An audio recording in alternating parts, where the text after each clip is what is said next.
Assalamualaikum warahmatullahi wabarakatuh. Waalaikumsalam warahmatullahi wabarakatuh.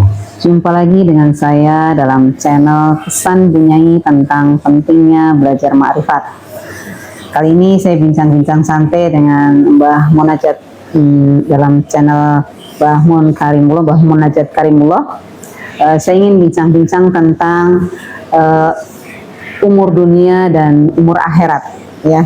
Bedanya umur dunia dan umur akhirat. Nah, di sini karena kita tahu bincang-bincang yang lalu bahwa dunia ini baharu, sedangkan akhirat itu maha qadim, maka adakah perbedaan antara umur dunia dan umur akhirat?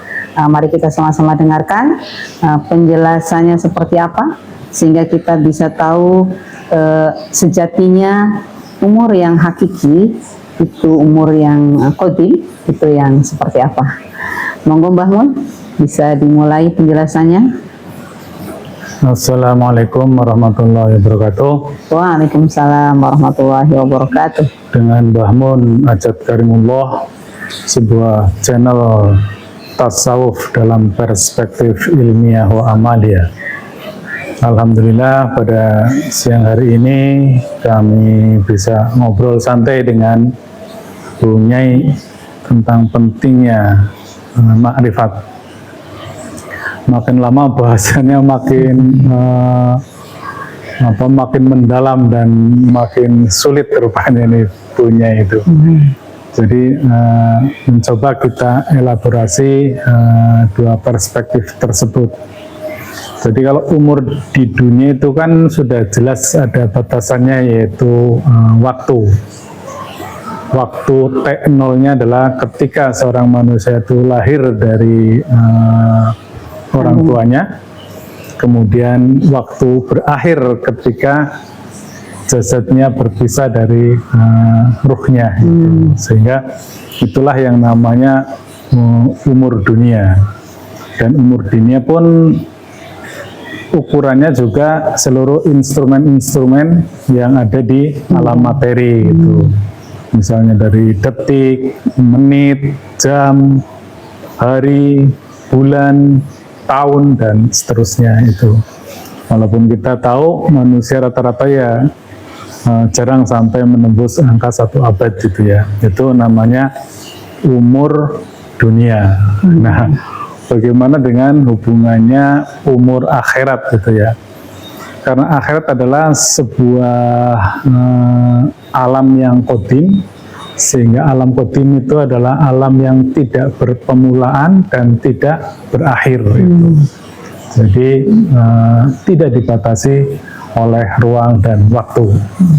Nah, kebetulan rohani itu juga berasal dari alam sana, dari alam qadim, sehingga tidak ada umurnya, kapan lahirnya, kapan matinya, karena itu adalah entitas abadi. Mungkin sedikit saya sampaikan Bunyai ini tentang Al-A'raf 72, tentang 172, yang artinya, dan ingatlah ketika Tuhanmu mengeluarkan anak-anak Adam dari sulbi mereka, dan Allah mengambil kesaksian terhadap jiwa mereka seraya berfirman, bukankah aku ini Tuhanmu? Bahasa Arabnya apa? Qalu bala syahidna. Mereka menjawab, betul, engkau Tuhan kami, kami bersaksi. Nah, jadi ruh itu sudah bersaksi itu di alam qadim itu. Jadi itu persaksian itu diabadikan dalam Al-Quran. Qalu bala syahidna. Kurang lebih seperti itu konstruksi pemahamannya dulu Bunyai sebelum kita eksplor lebih jauh lagi. Silakan Bunyai. Iya, tadi sudah disampaikan bahwa ketika kita terlahir di dunia pun saat 4 bulan di dalam kandungan dikutipkan ruhku, kemudian ruh itu bersaksi, tadi menjawab qalu bala syahidna, bahwa betul engkau adalah Tuhanku. Artinya ruh itu sudah bercakap-cakap di dimensi rohaniahnya ya, Mbah Munajat ya.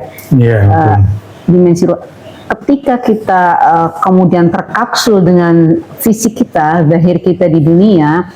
Jadi ketika bayi itu terlahir di dunia, setelah ditanamkan ruh, percikan ruhnya Allah tadi dan sudah bersaksi dengan jawaban qalu bala sahibna tadi, bahwa dia mengakui bahwa iya betul engkau adalah Tuhanku, artinya ruhani sudah bersaksi bahwa memang engkaulah Tuhanku.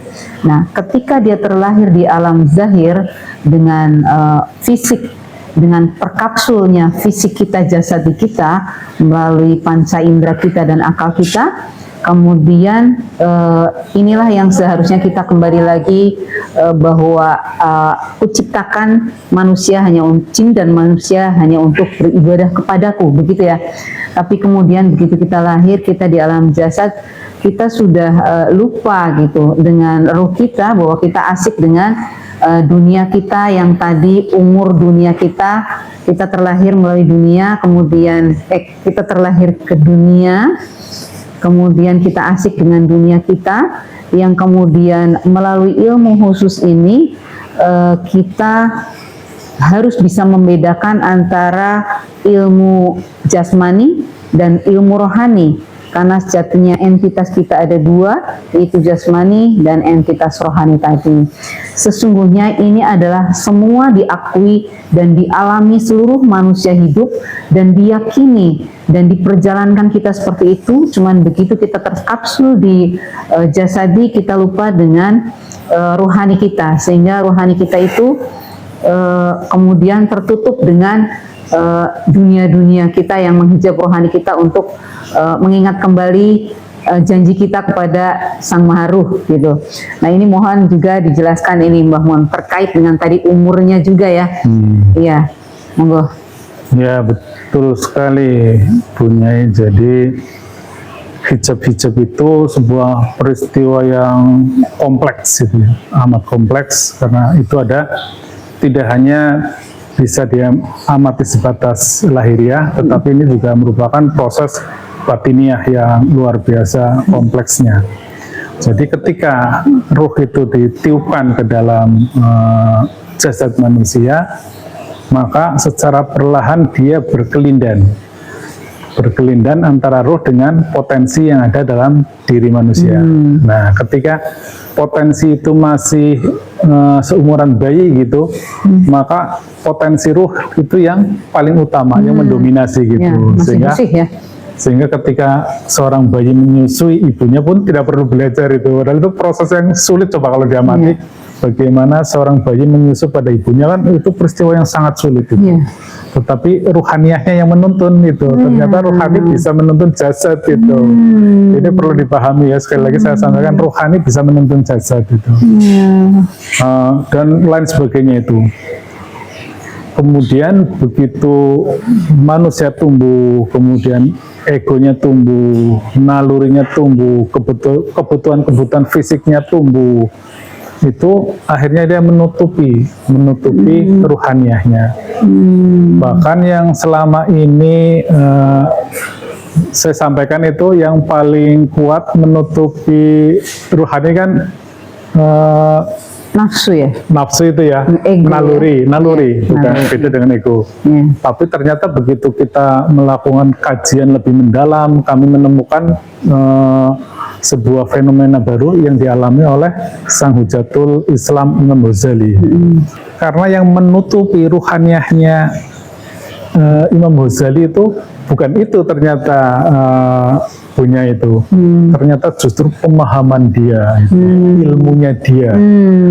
Karena beliau kan awalnya ahli dalam ilmu syariat, kemudian dia ahli juga dalam ilmu akidah itu. Sehingga ada maqalah masyhur, saya sungguh sangat menyesal.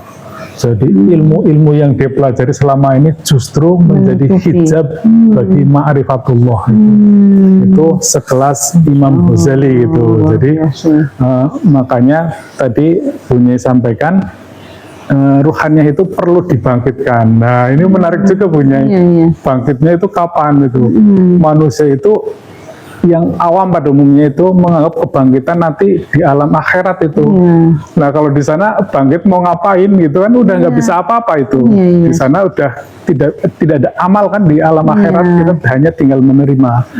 Maka kebangkitan rohani ya harus di dunia ini. Saya kira itu perlunya Bu Nyai. Jadi saya kira mudah-mudahan ini memperjelas pemahaman kita bahwa rohani harus dibangkitkan saat di dunia ini. Demikian. Terima kasih Mbak Munajat, ini sangat-sangat menyentuh ya, sangat-sangat menyadarkan kita bahwa ini adalah betul yang harus kita lakukan, dan kita akan kembali dibangkitkan nanti kemudian adalah ruh kita. Kalau kita lupa, terlena dengan apa yang tadi disampaikan oleh Mbah Munajat, bahwa kita terlena dengan duniawi kita, yang kemudian karena kita di dunia, pastilah kita belajar melalui panca indera dan akal kita ini Mbah Mun. Jadi kita pinter, kita menghafal, kita belajar sesuai teori, pinter semua. Ternyata kepinteran kita yang menganggap kita adalah sudah dekat dengan Allah, lah ternyata kok ini justru menghijab ruh kita untuk berjumpa dengan Allah. Ini kan luar biasa ini. Ini saya dari kecil sampai usia di atas 50 tahun itu Mbak Mun, saya belajar terus. Bahkan saya merasa itu hebat banget ketika saya akan belajar seluruh waktuku untuk belajar, karena ada hadis yang menyampaikan bahwa ketika kamu meningkatkan ilmumu, maka kamu akan ditinggikan derajatnya. Nah itu dia.